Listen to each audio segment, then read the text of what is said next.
So the other day, a friend of mine from high school posts this on her Facebook page. Though I'm not family, I am a rather vocal Christian that interacts with this individual fairly often. So to cover my bases, I express the following remark in reply. Thankfully, she responded by liking my comment. Then all other types of discussion and even debate started coming out, and I even got into the mix a bit.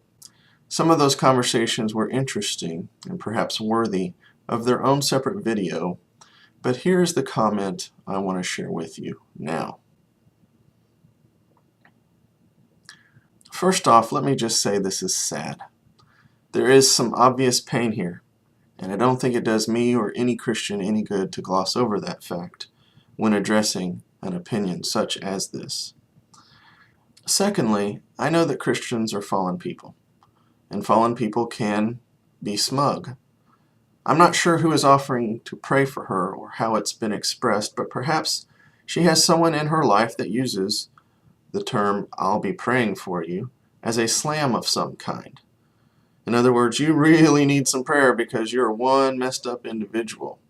So in that sense, there may be some truth or a kernel of accuracy, although I wouldn't go so far as to characterize it quite the way she has. If this is the kind of comment she's getting, she has every right to complain. The Christian in question certainly is not acting Christ-like, and I suspect the pain this individual is in that causes such an extreme reaction has not been helped by Christians that aren't acting like Christ. Thirdly, I have a confession. We Christians have a tendency to throw our offers of prayer around. Just a few years back, I might learn of someone's strife, health issues, financial trouble, etc., and tell them that I would be praying for them. I was well-meaning and had every intent to actually do so, but by the time my next prayer occurred, it may have slipped my mind and I failed to lift them up. Thankfully, God convicted me of this practice and these errors, and I now do something that I recommend to all Christians. Before you even comment on someone's status that you will pray for them, actually take a moment and do so. Or, if you're in person and the individual that is with you is open to it, pray for them right then and there. Why wait and risk making yourself a liar? But ultimately, this video is being made for the purpose of rebutting the idea that the atheist has about what we mean when we say, "We'll pray for you."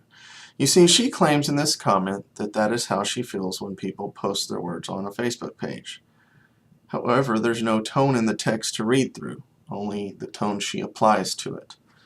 And I want her to understand that for every smug, fallen person claiming the Christian label that isn't actually acting Christ-like, that there are many that actually do take the time out of their day to lift her and others up by name out of their sincere love for her as an individual and their desire that her situation improve.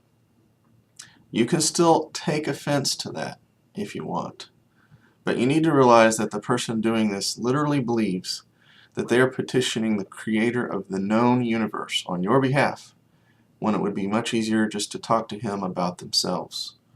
Even from your worldview where the person is just bowing their heads and speaking into an empty room, I would think you might be just a little touched by the gesture rather than offended.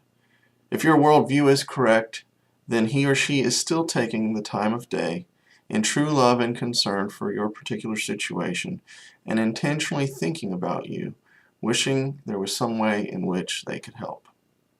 I believe this is an expression of brotherly love, not one of hate or disdain. But what do you think? Until next time.